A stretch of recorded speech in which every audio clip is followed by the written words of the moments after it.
ఈ దినమందు దేవుని వాక్యాన్ని మనం ధ్యానించడానికి మనం సిద్ధపడుతున్నాం. తరచుగా కొన్ని వారాలుగా మనం ధ్యానం చేసుకుంటూ వస్తున్నటువంటి అంశం దేవుడిచ్చు సర్వాంగ కవచము ధరించుకొనుడి అనేటువంటి అంశంలో ఈరోజు ఎఫెసీయులకు రాసిన పత్రిక 6వ అధ్యాయం 13 నుంచి చదువుదాం. అందుచేతను మీరు ఆపద దినమందు వారిని ఎదిరించుటకును సమస్తము నెరవేర్చిన వారై నిలువబడుటకును శక్తిమంతునగునట్లు దేవుడిచ్చు సర్వాంగ కవచము ధరించుకొనుడి. ఎలాగనగా మీ నడుమునకు సత్యమును దట్టి కట్టుకొని నీతి అను మైమరు తొడుక్కొని పాదములకు సమాధాన సువార్త వలనైన సిద్ధ మనస్సు అను జోడు తొడుక్కొని నిలువబడుడి. ఇవన్నీ కాక విశ్వాసమను డాలు పట్టుకొనుడి. దానితో మీరు దుష్టుని అగ్ని బాణములన్నిటినీ ఆర్పుటకు శక్తిమంతులౌదురు. మరియు రక్షణయను శిరస్త్రాణమును దేవుని వాక్యమును ఆత్మ ఖడ్గమును ధరించుకొనుడి.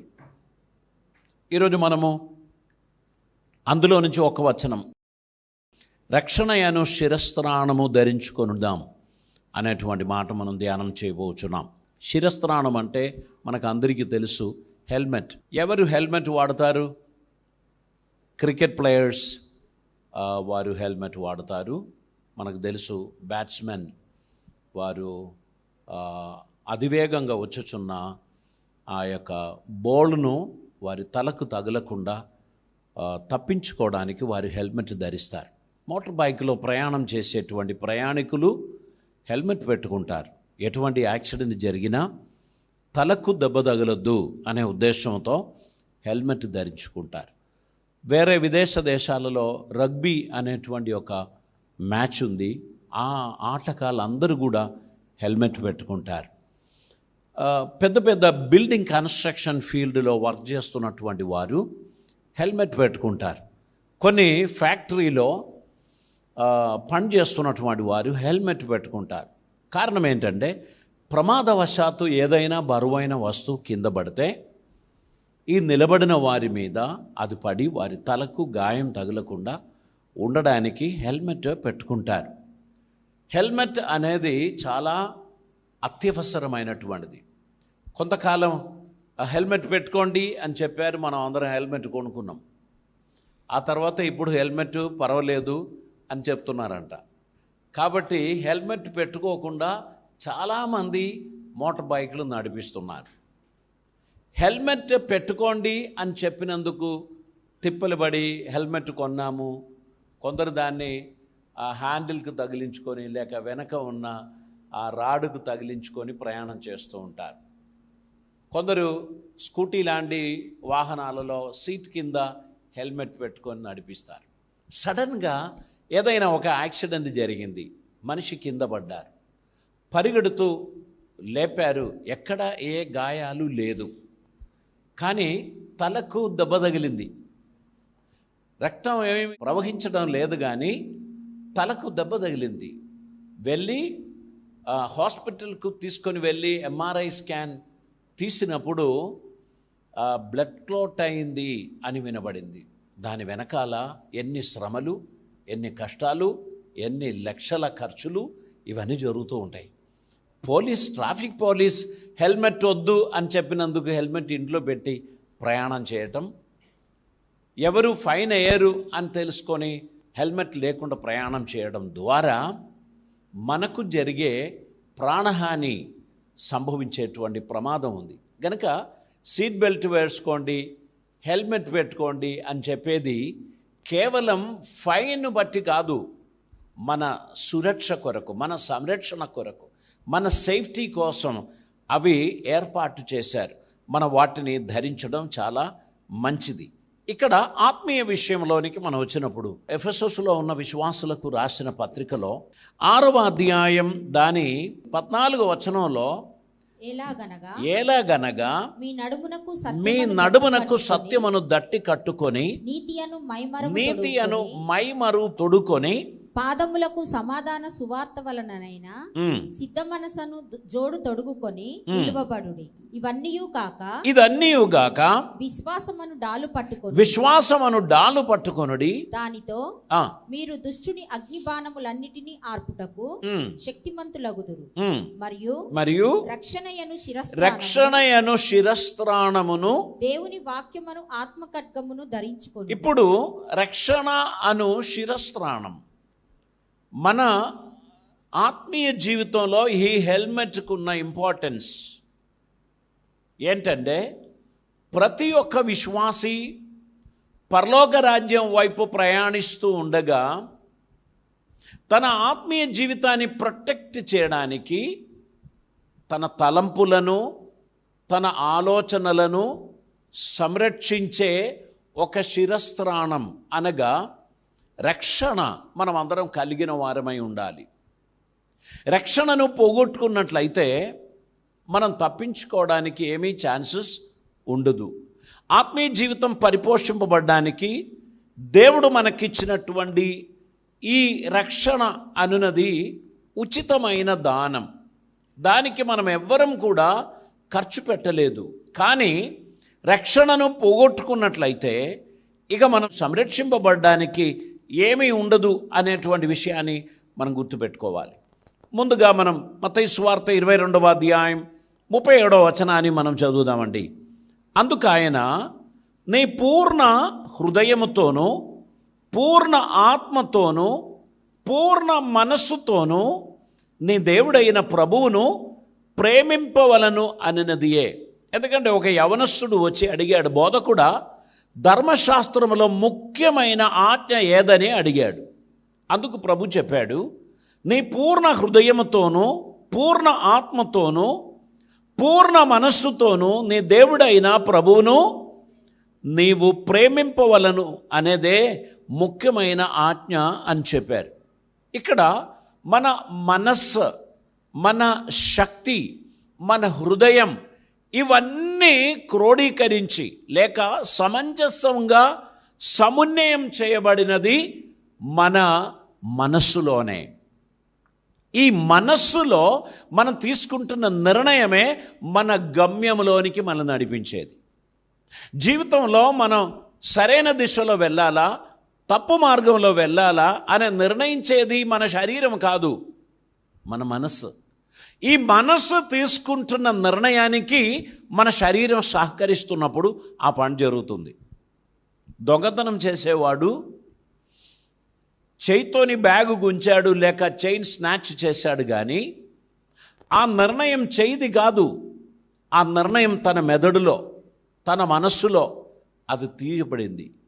ఆ నిర్ణయమును బట్టి ఆ తప్పు చేయడానికి ఆయన ఒక ఛాన్స్ కొరకు ఎదురు చూశాడు.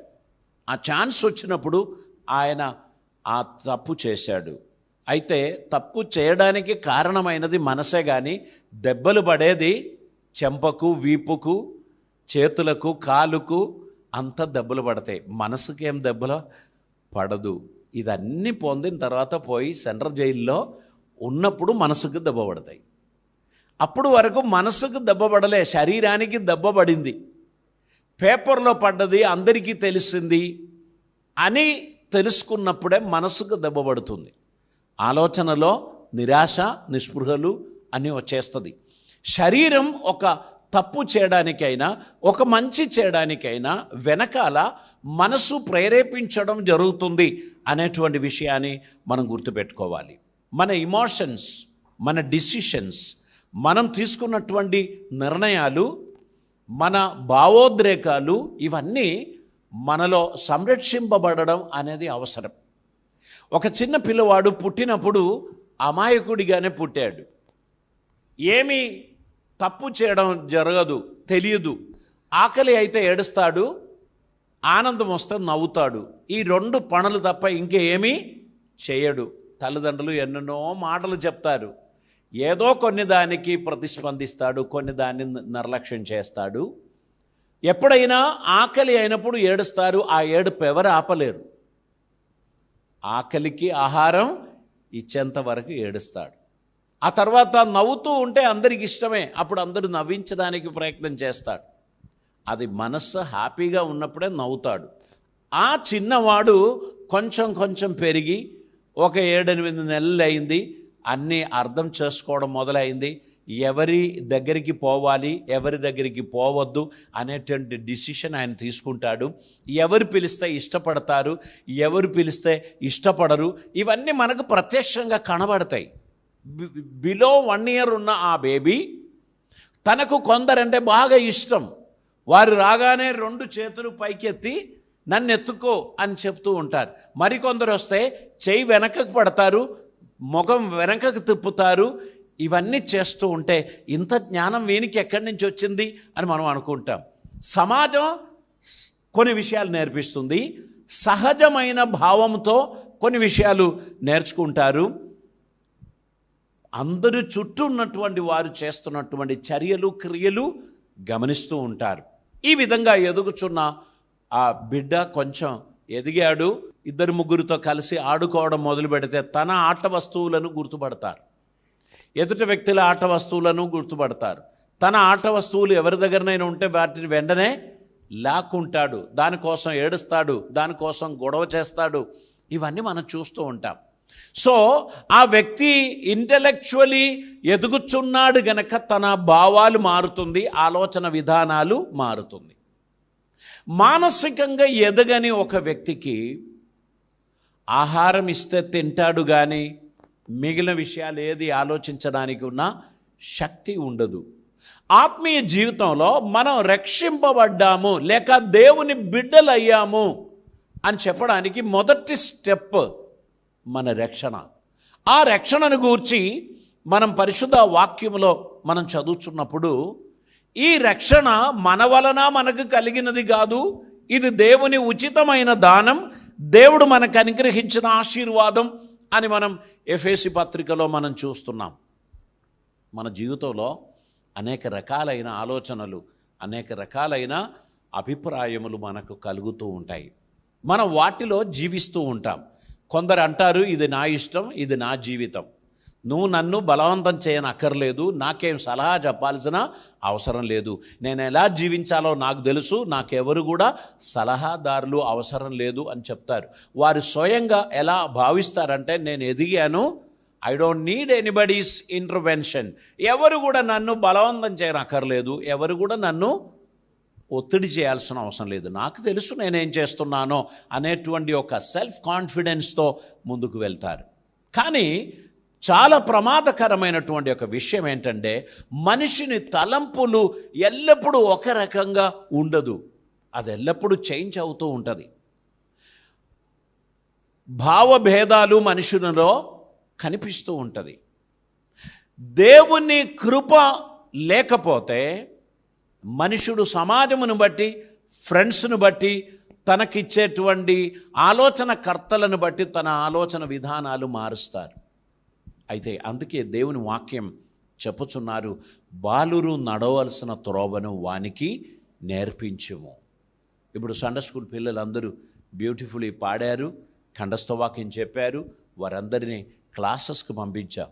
టీచర్స్ కొందరు ఆరాధన కూడా మానేసి వారికి వాక్యం బోధించడానికి 10 తరగతిలో మన సండే స్కూల్ జరుగుతుంది కనుక వారందరూ కూడా వెళ్ళి ఆ పిల్లలకు విద్యను అభ్యసింపచేయడానికి బ్యూటిఫుల్ సిలబస్ మనం కలిగి ఉన్నాం కనుక వారు ప్రిపేర్ అయ్యి వచ్చి వారికి దేవుని వాక్యాన్ని బోధిస్తున్నారు. మన పిల్లలందరూ కూడా ఇప్పుడు పాస్టర్ గారి సందేశం వినడానికి ఇక్కడ లేరు, వారందరూ సండే స్కూల్కి వెళ్ళారు. ఉద్దేశం ఒకటే, పిల్లల చిన్న మనసులో వారికి తగినటువంటి ఆలోచనలు నేర్పించి వారిని నడిపిస్తే తప్ప వారి విజయవంతమైన ఆత్మీయ జీవితం కొనసాగించరు అనేటువంటి ఉద్దేశంతో వారి కోసం కొందరి టైంను త్యాగం చేశారు, కొందరి ఎఫర్ట్స్ను త్యాగం చేశారు. ఆ పిల్లలకు జ్ఞానం బోధించడానికి మనం ప్రయత్నం చేస్తున్నాం. వారు దేవుని మాటలు వారు వింటూ ఉన్నారు. సమాజము ఎలా తయారైంది అంటే, ఒక్కొక్కరు ఒక్కొక్క ఆలోచనకు, ఒక్కొక్క తలంపులకు, ఒక్కొక్క భావానికి వారు సిద్ధమయ్యారు. వీరిని క్రోడీకరించి వారిని సరైన దిశలో నడిపించడానికే ఆత్మీయ సంగమములు ఏర్పాటు చేస్తుంది.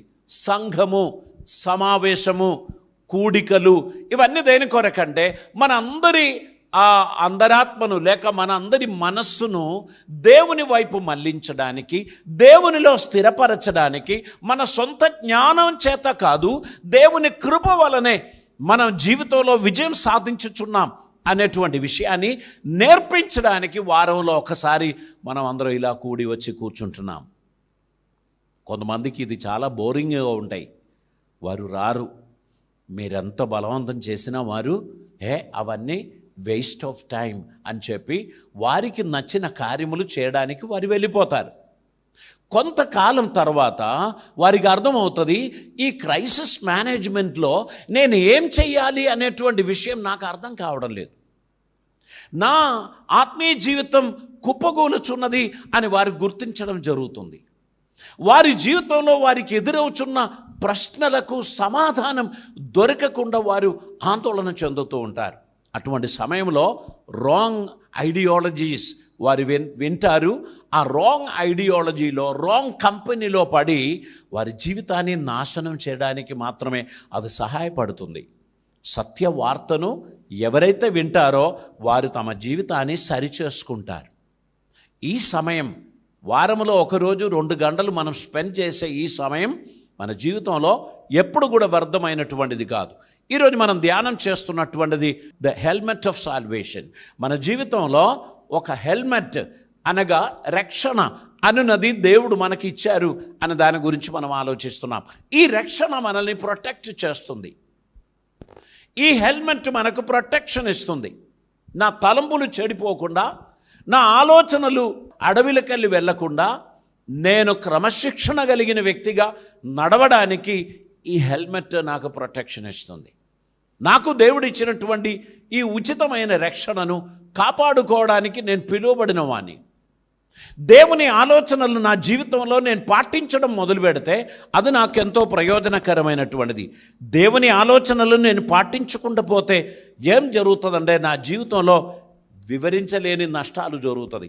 యెషయా గ్రంథంలోనికి మనం వద్దామండి. 55వ అధ్యాయం దాని 6వ వచనాన్ని ఈ సమయంలో మనం చదువుదాం. యెహోవా మీకు దొరుకు కాలమునందు, యెహోవా మీకు దొరుకు కాలమునందు ఆయనను వెదకుడి, ఆయనను వెతుకుడి, ఆయన సమీపములో ఉండగా, ఆయన సమీపములో ఉండగా ఆయనను వేడుకొనుడి. భక్తిహీనులు తమ మార్గము విడువవలెను, భక్తిహీనులు తమ మార్గమును విడవలను, దుష్టులు తమ తలంపులను మానవలెను, దుష్టులు తమ తలంపులను మానవలను. వారు యెహోవా వైపు తిరిగిన ఎడల, వారి యెహోవా వైపు తిరిగిన ఎడల ఆయన వారి యందు జాలిపడు, ఆయన వారి యందు జాలిపడును. వారు మన దేవుని వైపు తిరిగిన ఎడల, వారు మన దేవుని వైపు తిరిగిన ఎడల ఆయన బహుగా క్షమించును. నా తలంపులు మీ తలంపులు వంటివి కావు, మీ త్రోవలు నా త్రోవల వంటివి కావు. ఇదే యెహోవా వాక్కు. ఆకాశములు భూమి పైన ఎంత ఎత్తుగా ఉన్నదో మీ మార్గముల కంటే నా మార్గములు, మీ తలంపుల కంటే నా తలంపులు అంత ఎత్తుగా ఉన్నది. దేవుని సన్నిధిలో ఆయన ఆలోచన వినుచున్నటువంటి ప్రతి ఒక్కరికి ఎత్తైన ఆ మనస్సు వారు పొందుతారు. ఒకరు 5th క్లాస్ చదువు ముగించారు, ఇక చదవడం లేదు, వేరేదో పని చేస్తూ బ్రతుకుచున్నారు. 5th క్లాస్ వరకు తనతో చదివిన వ్యక్తి 10th క్లాస్ పాస్ అయ్యాడు, ఇంటర్మీడియట్ పాస్ అయ్యాడు, తన ఫ్రెండ్ ఇప్పుడు PhD కూడా పాస్ అయ్యాడు. ఆయనతో కూడా 5వ తరగతి వరకు చదువుకున్నటువంటి వ్యక్తికి ఉన్నటువంటి అండర్స్టాండింగ్, ఐడియాలజీ, ఆలోచన విధానం ఇవన్నీ లిమిటెడ్. తన ఫ్రెండ్ ఆ సరిహద్దులన్నీ దాటి ఆయన PhD వరకు వెళ్ళాడు గనక అనేక విషయాలు తను వినడానికి తనకు సామర్థ్యం కలిగింది. ఇప్పుడు తన ఆలోచన విధానాలే వేరు. ఈ 5th క్లాస్ ఫ్రెండ్, ఈ PhD చదివిన ఫ్రెండ్, వారిద్దరూ ఒకప్పుడు ఒక బెంచ్లో కూర్చొని చదివినట్టు వారే కానీ వారి ఆలోచన విధానాలన్నీ మార్పు చెందింది. ఒకరు తన సొంత ఆలోచన చొప్పున జీవించినటువంటి వ్యక్తి ఎప్పుడైతే తన హృదయాన్ని దేవునికి అంకితం చేసిన తర్వాత దేవునితో కూడా నడవడం మొదలుపెట్టిన కారణాన దేవుని మనస్సు తనలోనికి రావడం ప్రారంభమైంది. దేవుని హృదయం యొక్క ఆ అగాధం లేక ఆ లోతు ఆ వ్యక్తి తెలుసుకోవడం ప్రారంభమైంది. తన జీవిత యాత్రలో త్రొట్టిల్లకుండా తను నడిపించడానికి దేవుని సలహాలు, దేవుని ఆలోచనలు తనకు సహాయకరం అవుతుంది. ఆ ఛాన్స్ లేనివాడు 5 తరగతి మాత్రమే చదివారు, పరిస్థితి బాగలేక, ఆర్థిక ఇబ్బందులను బట్టి చదివించేవారు లేక, చదువు మానుకున్న వారి గురించి నేను చెప్పడం లేదు, దయచేసి నన్ను అపార్థం చేసుకోకండి.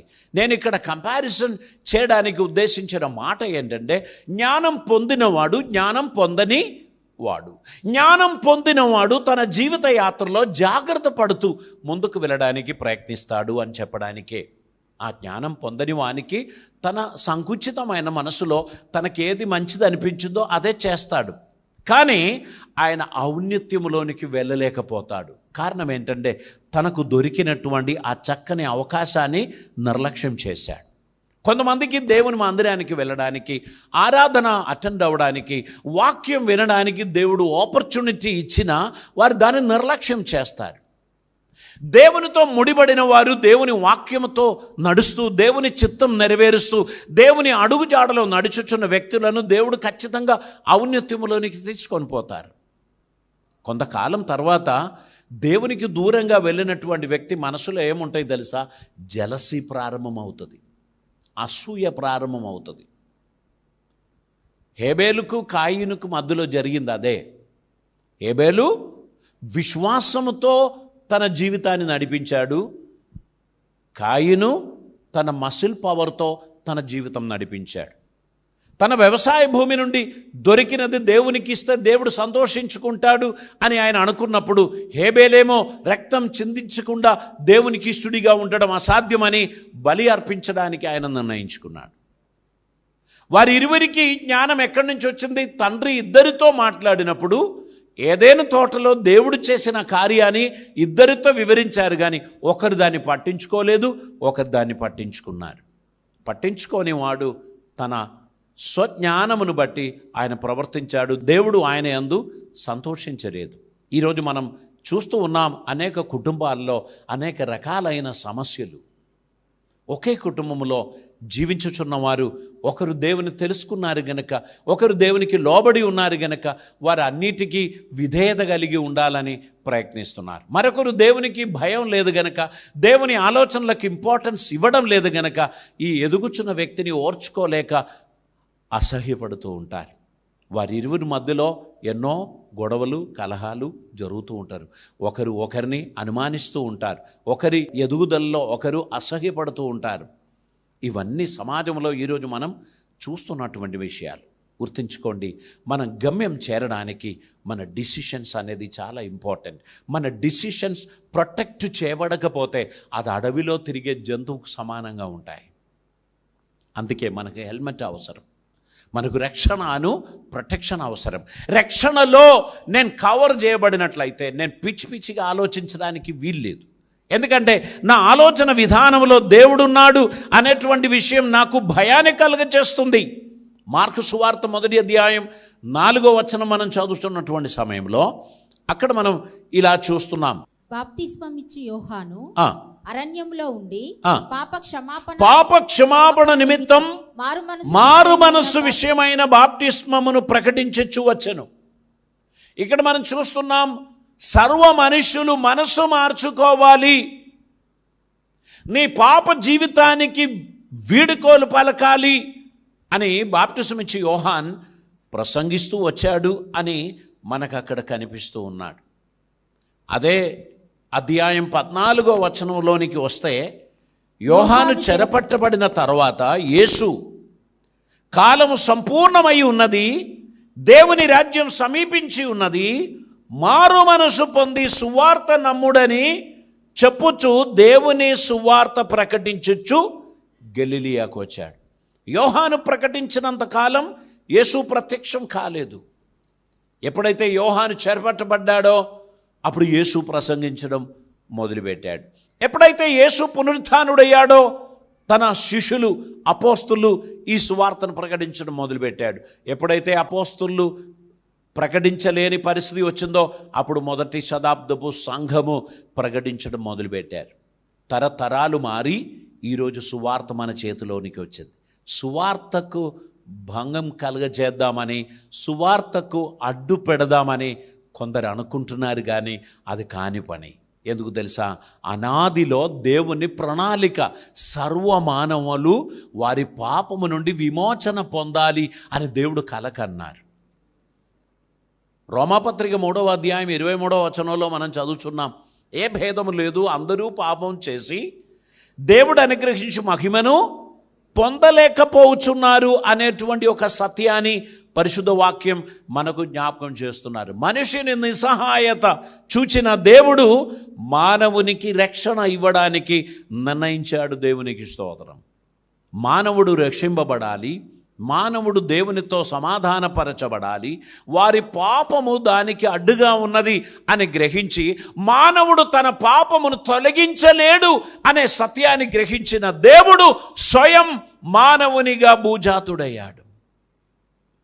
మానవుడు తన పాపానికి పరిష్కారం చేయలేడని దేవుడు మానవునిగా అవతారమెత్తినదే యేసు ప్రభువు. సర్వమానవాళి కొరకు ఆయన తన ప్రాణాన్ని ప్రాయశ్చిత్తం చేశాడు, ఆయన త్యాగం చేశాడు, ఆయన మరణమయ్యాడు.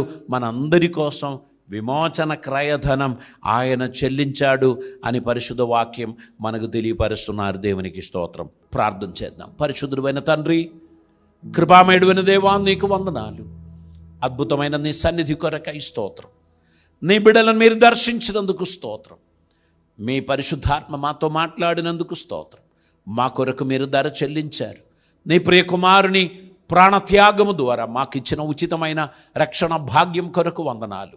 దీనిని కొనసాగించడానికి ప్రతిదినం వాక్యం చేత ఉతక స్నానం చేస్తూ ముందుకు వెళ్ళడానికి సహాయం చేయండి.